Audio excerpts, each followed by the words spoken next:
Donc, voici comment nous devons disposer notre ballotte dans notre stérilisateur. Je précise qu'on a déjà chargé les ballottes ici à l'intérieur, mais vous avez vu dans la vidéo comment le stérilisateur se présentait.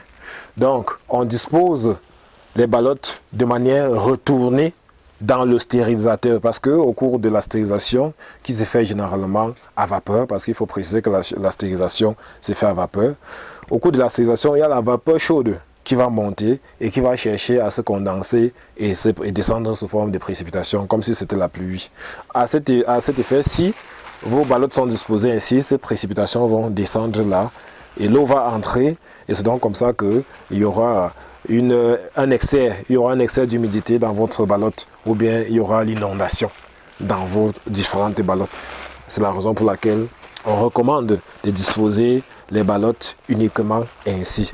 Donc, quand vous avez disposé ainsi, je précise que vous pouvez augmenter la taille jusqu'à ce niveau si vous avez une très bonne bâche. Quand vous avez disposé vos différentes ballottes dans les stérilisateurs de la sorte, il faut maintenant chercher une bâche que vous allez couvrir avec. Vous cherchez n'importe quelle bâche, ça peut être plastique, bâche camion si vous voulez. Ici nous utilisons la bâche camion. Cherchez la bâche camion là, couvrez comme ceci, et puis vous prenez une fronde. Ça c'est la fronde généralement d'attache, on attache les bagages sur la moto avec. Vous allez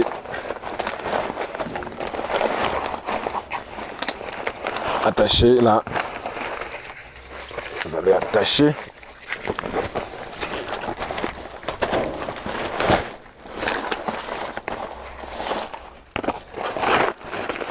Pour ceux qui vont utiliser le bois, il faut généralement faire attention aux différentes parties de la bâche qui descendent là parce que ça peut facilement prendre feu. Généralement, nous, on laisse descendre parce qu'on utilise le charbon.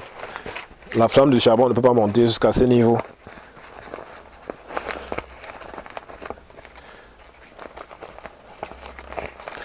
Ok, lorsqu'on a attaché ainsi, on va tout simplement mettre le feu. Je précise que généralement la stérilisation peut se faire à une température allant jusqu'à 110 degrés. Donc on met le feu. Ici nous utilisons le four à charbon. Nous utilisons les gros fours à charbon vraiment adaptés essentiellement pour cette activité.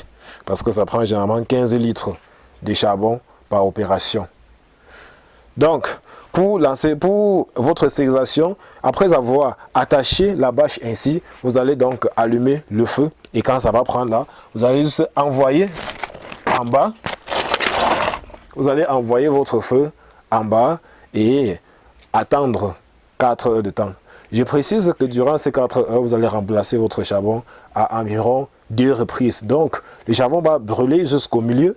Vous allez encore venir augmenter et ceci pendant 2 reprises. Au cours de la stérilisation, il y a 2 paramètres qui sont contrôlés, à savoir la température et la pression. Comme je l'ai dit, généralement les températures peuvent monter jusqu'à 110 degrés. Là, c'est la température idoine. Et parfois, la bâche va gonfler. Ici, nous avons les bâches légèrement fissurées. Donc, notre bâche ne va jamais gonfler comme un ballon. Mais quand vous allez vouloir lancer votre activité, vous allez utiliser les bâches encore neuves. Ce qui fait donc que lorsque votre processus de stérilisation va se déclencher, lorsque l'eau va commencer à bouillir et que la vapeur d'eau va monter sous forme de pression, votre bâche va gonfler sous forme de ballon. Et si vous constatez que votre bâche gonfle sous forme de ballon, il faut venir légèrement détendre le robinet de votre stérilisateur. Puisque votre stérilisateur contient un robinet, il faut venir légèrement détendre ce robinet afin que la pression puisse sortir pour que votre bâche ne s'éclate pas. Mais à notre niveau, on se rassure qu'il y a intensément le feu, même s'il y a quelques orifices là qui laissent échapper la pression, il n'y a aucun problème. La stérilisation se fait sans aucun souci. Donc, on va attendre là, on va mettre le feu et on va attendre 4 à 5 heures de temps en remplaçant le charbon. Et après cela, on va passer à l'autre phase.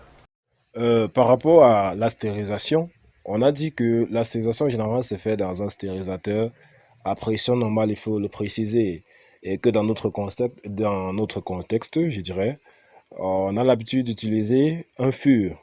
Voilà, vous avez vu les caractéristiques d'un fût qui joue le rôle du stérilisateur.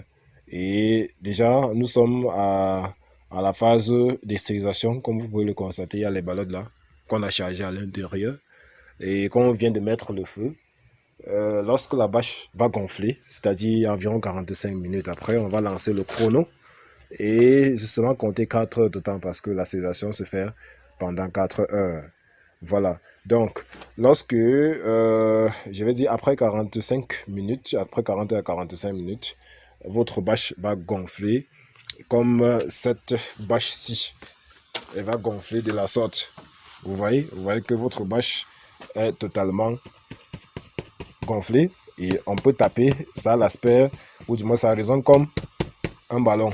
Voilà. Donc, lorsque votre bâche gonfle de la sorte, ce que vous allez faire pour réduire la pression, déjà parce qu'il faut préciser que au cours de la stérilisation, il y a deux éléments qui sont contrôlés, à savoir la pression et la température.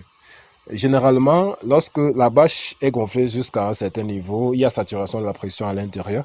Et si vous ne venez pas un peu détendre le robinet, votre bâche va s'exploser, ça va s'éclater. Et ou du moins ça va quitter. La fronde qu'on a attachée avec pourra quitter. Donc généralement c'est conseillé que quoi, lorsque votre bâche est gonflée, c'est-à-dire à saturation de la pression à l'intérieur, vous venez tout simplement ouvrir votre robinet pour détendre ça.